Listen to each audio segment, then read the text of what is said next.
أجواء إيجابية إن شاء الله.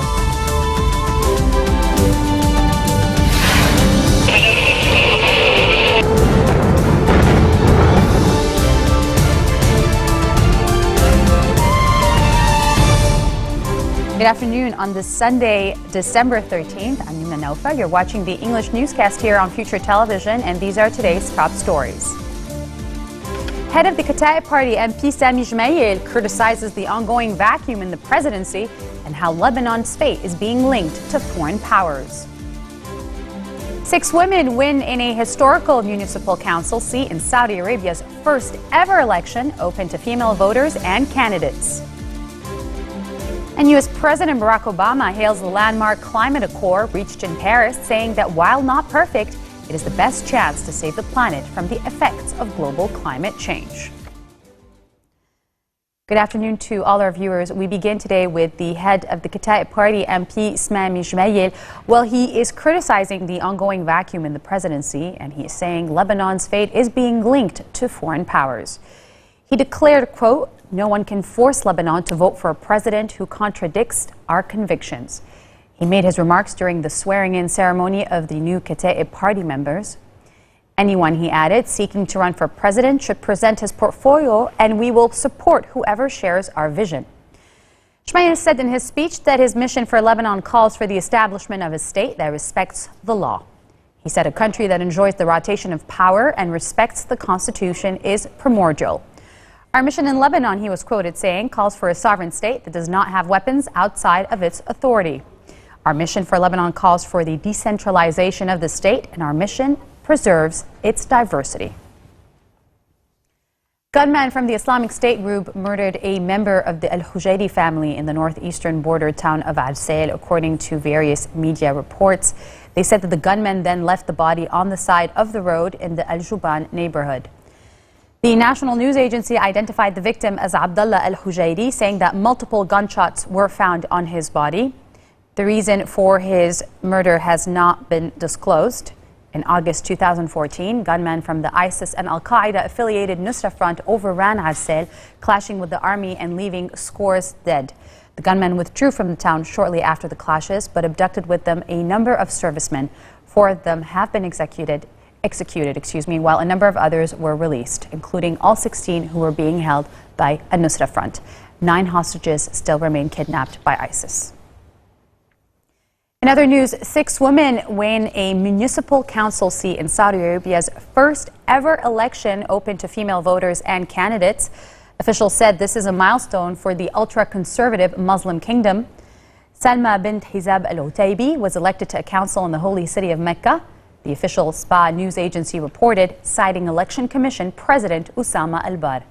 She ran against 7 men and 2 women in Saturday's ballot. Saudi Arabia is an absolute monarchy with some of the world's tightest restrictions on women, including a ban on driving. It was the last country to allow only men to vote, and polling stations were segregated during the ballot. Female candidates could not meet face-to-face with male voters during campaigning, while neither men nor women could publish their pictures. Female candidates expressed pride in running, even if they didn't think they would win, while women voters, some of them tearful, said they were happy at finally being able to do something they had only seen on television or in the movies. U.S. President Barack Obama hailed the landmark climate accord reached in Paris, saying that while not perfect, it is the best chance to save the planet from the effects of global climate change. Hailed as the first truly global climate deal, committing both rich and poor nations to reining in rising emissions blamed for warming the planet, the agreement sets out to sweep a long-term goal of eliminating net man-made greenhouse gas output this century. Obama has made combating global climate change a top priority of his presidency, but he has encountered stiff resistance. Take a look. And no country, no matter how small, can sit on the sidelines. All of us had to solve it together. Now, no agreement is perfect, including this one. Negotiations that involve nearly 200 nations are always challenging. Even if all the initial targets set in Paris are met, we'll only be part of the way there when it comes to reducing carbon from the atmosphere. So we cannot be complacent because of today's agreement. The problem's not solved because of this accord. But make no mistake, the Paris Agreement establishes the enduring framework the world needs to solve the climate crisis. In short, this agreement will mean less of the carbon pollution that threatens our planet and more of the jobs and economic growth driven by low-carbon investment. Full implementation of this agreement will help delay or avoid some of the worst consequences of climate change and will pave the way for even more progress in successive stages over the coming years. Moreover, this agreement sends a powerful signal that the world is firmly committed to a low-carbon future, and that has the potential to unleash investment and innovation in clean energy at a scale we have never seen before. The targets we've set are bold, and by empowering businesses, scientists, engineers, workers, and the private sector, investors, to work together, this agreement represents the best chance we've had to save the one planet that we've got. So I believe this moment can be a turning point for the world. We've shown that the world has both the will and the ability to take on this challenge. It won't be easy. Progress won't always come quick. We cannot be complacent. While our generation will see some of the benefits of building a clean energy economy, jobs created, money saved. Coming up next, co-founder and food blessed Miss Maya Tero is here to discuss super meals on wheels. Stay with us. We'll be right back. Is going to be in better shape for the next generation.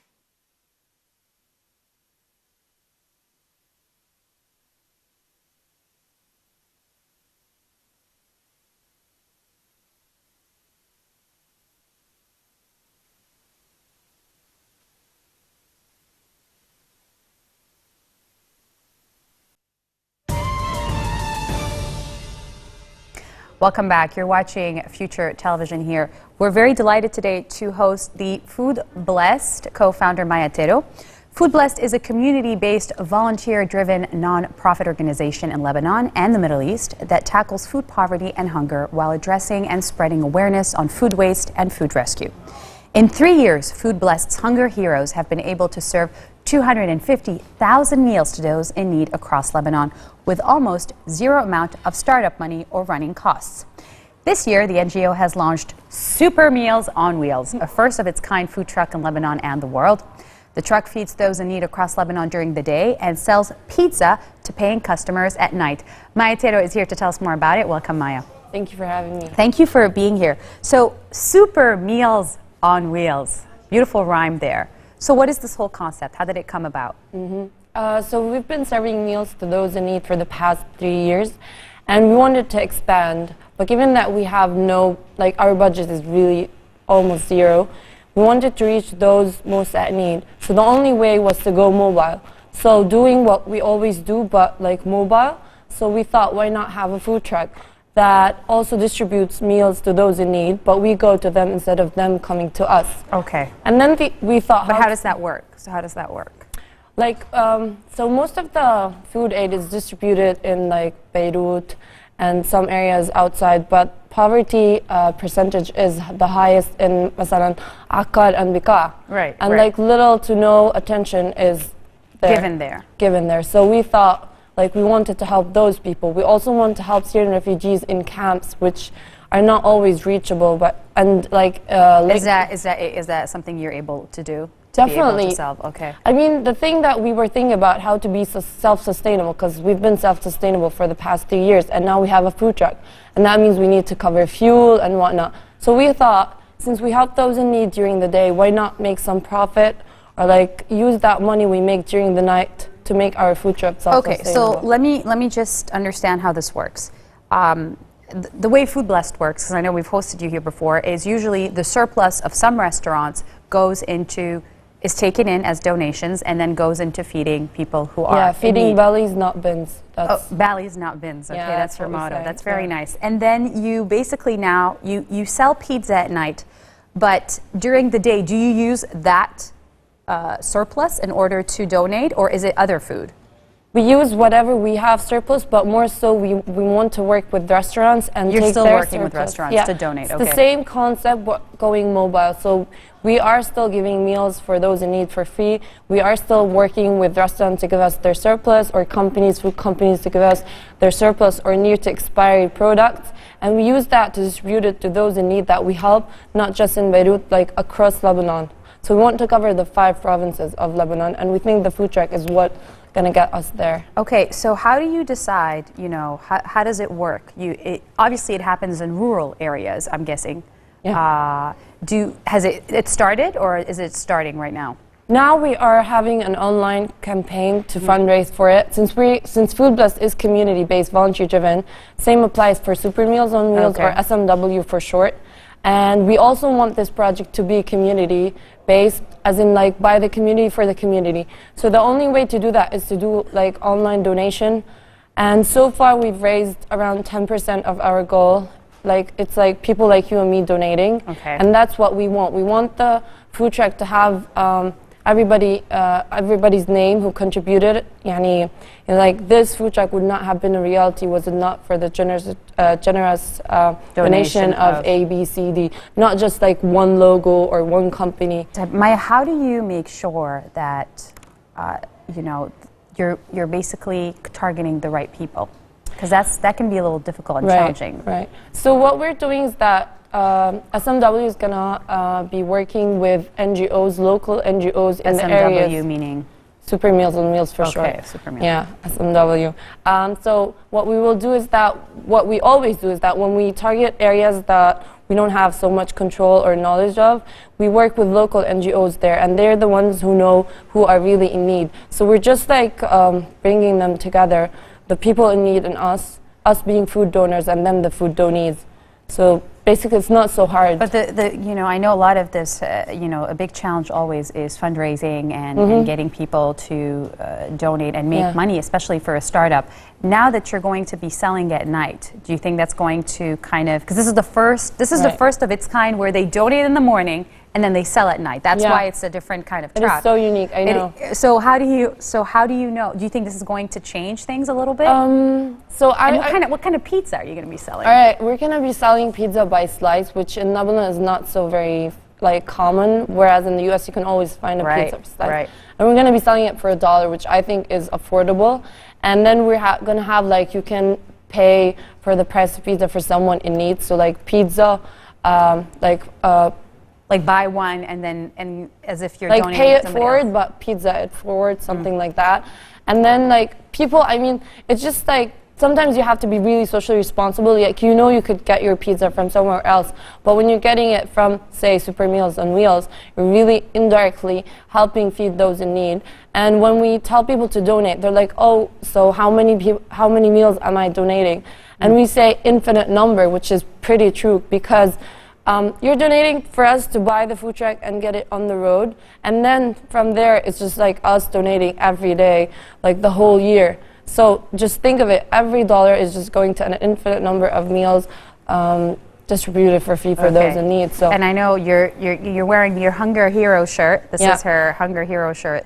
Hunger Hero was a venture started by Food Blessed in order to try to raise awareness for anybody who can become a Hunger Hero by volunteering or helping with the organization. Also goes for Super Meals on Wheels, because it's also going to be community-based and volunteer-driven, which means we need volunteers. So if you can't donate, if you can't advocate, you can definitely volunteer with SMW. So. All right, we're seeing it on the screen. For more info or how you can help, you can check their Facebook page on www.facebook.com/foodblessed, or you can also visit their website in order to donate at www.foodblessed.org. Thank you so much for being with us today, Maya Taro. That was Maya Taro, the co-founder of Food Blessed. So definitely get on there and donate. This marks the end of our bulletin for today. Now for a reminder of our headlines.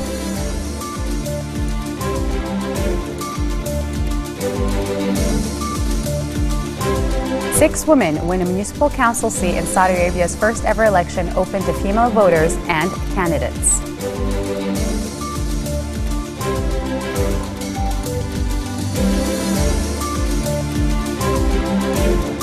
U.S. President Barack Obama hails the landmark climate accord reached in Paris, saying that while not perfect, it is the best chance to save the planet from the effects of global climate change.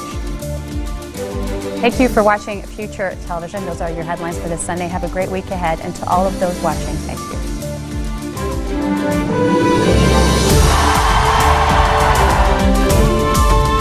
أجواء إيجابية إن شاء الله.